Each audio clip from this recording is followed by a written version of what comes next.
Pasukan Pertahanan Israel atau IDF kembali menjadi korban tewas dalam peperangannya melawan militan Hamas Palestina. Diketahui dua pasukan IDF yang tewas merupakan komandan militer. Lantas dengan kematian dua pasukan itu, korban tewas dari IDF dalam serangan darat terhadap Hamas menjadi 129 orang. Berikut identitas dua pasukan IDF yang tewas, salah satunya masih berusia 22 tahun. Satu Kapten Yarin Gahali 22 tahun, dirinya adalah seorang komandan peleton di unit pengintai brigade Givati dari Rehovot, dikutip dari The Times of Israel. Dua Kapten Res Netanel Silberg 33 tahun, komandan tim di unit Yahalom Korps Teknik Tempur dari Naama. Kapten Yarin Gahali terbunuh di Gaza Selatan, sementara Kapten Silberg terbunuh di utara jalur Gaza.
Kelompok sayap bersenjata Hamas, Brigade Al-Qassam, merilis video berdurasi 1 menit yang memperlihatkan 3 sandera Israel lanjut usia atau lansia memohon agar segera dibebaskan. Ketiga sandera itu diidentifikasi sebagai pejabat Israel, Chimprey 79 tahun, Yoram Metzger 80 tahun, dan Amiram Koper 84 tahun. Mereka dibawa ke Gaza pada 7 Oktober 2023 ketika Hamas melancarkan serangan ke Israel. Dalam video itu, pria yang duduk di tengah mengatakan dalam bahasa Ibrani, ia ditahan bersama sandera lansia lainnya yang menderita penyakit kronis. Menurut Pri, kondisi sandera lansia sangat buruk karena penyakit yang mereka derita. Kami tidak ingin menjadi korban serangan udara militer IDF. Bebaskan kami tanpa syarat apapun, pinta Pri. Video itu diakhiri dengan Pri dan dua sandera lainnya berkata bersama, jangan biarkan kami menjadi tua di sini. Media Israel melaporkan ketiga sandera tersebut berasal dari kibbutz Nir Oz di sepanjang perbatasan Israel yang menjadi sasaran serangan 7 Oktober kemarin.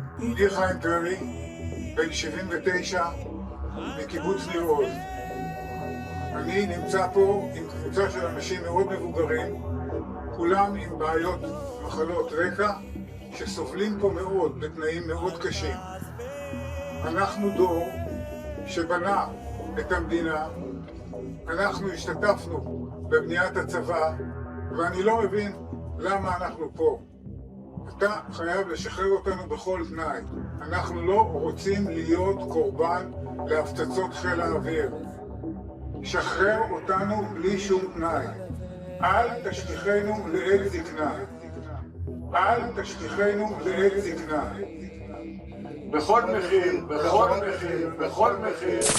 Pasukan pendudukan Israel meledakkan sebuah rumah tahanan Palestina Osama Bani Fadel di desa Akraba dekat Nablus, tepi barat pada Selasa 19 Desember 2023. Seperti yang terlihat dalam video yang beredar di media sosial Telegram, pada Rabu 20 Desember 2023, ledakan itu menghancurkan rumah 2 lantai. Diketahui tidak ada korban jiwa dalam insiden tersebut. Osama merupakan tahanan Palestina yang sedang menjalani hukuman penjara seumur hidup atas tuduhan yang terlibat serangan terhadap tentara Israel. Dapat dilihat dalam rekaman ledakan terjadi tepat mengenai sasaran hingga kepulan asap tebal terlihat dan terjadi kerusakan di mana-mana. Tindakan ini bukan kali pertama yang dilakukan Israel dalam menghancurkan rumah warga Palestina. Beredarnya video ini, beragam komentar dituliskan warganet.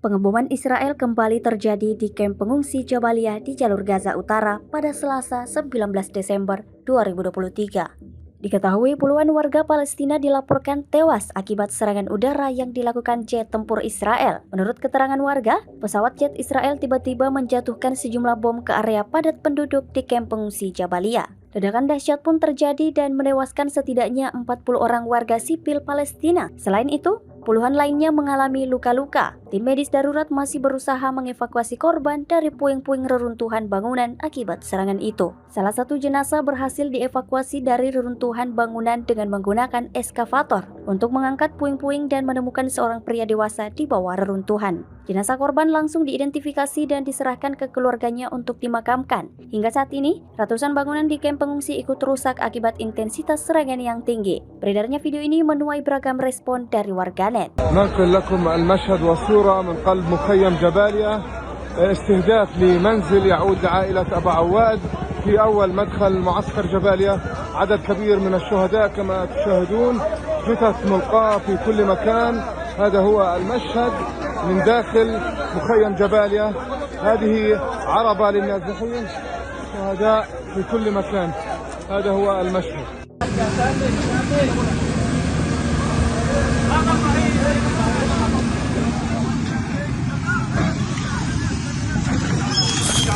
Kelompok militan Hamas kian cerdik untuk melakukan perlawanan terhadap militer Israel. Pasalnya, drone murah Hamas yang dimodifikasi mampu mengalahkan teknologi tinggi Israel. Bahkan, kehadiran drone darurat Hamas ini menjadikan momok besar bagi Israel dan beberapa negara dengan teknologi paling maju di dunia. Demikian diungkap oleh Bloomberg, situs berita yang berbasis di New York pada Senin 18 Desember.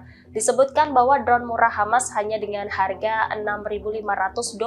Sementara teknologi tinggi Israel di perbatasan bernilai $1 miliar.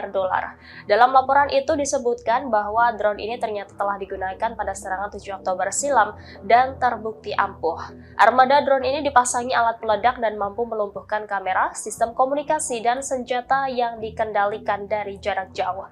Di sisi lain, sistem Iron Dome Israel telah ditingkatkan untuk mendeteksi UAV berukuran besar, namun banyak drone Hamas yang masih dapat lolos. Oleh karena itu, sistem pengawasan berteknologi tinggi tidak mampu mencegah operasi militer Hamas. Menurut Bloomberg, tentara Israel menolak mengomentari hal ini.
Download Tribun X sekarang, menghadirkan lokal menjadi Indonesia.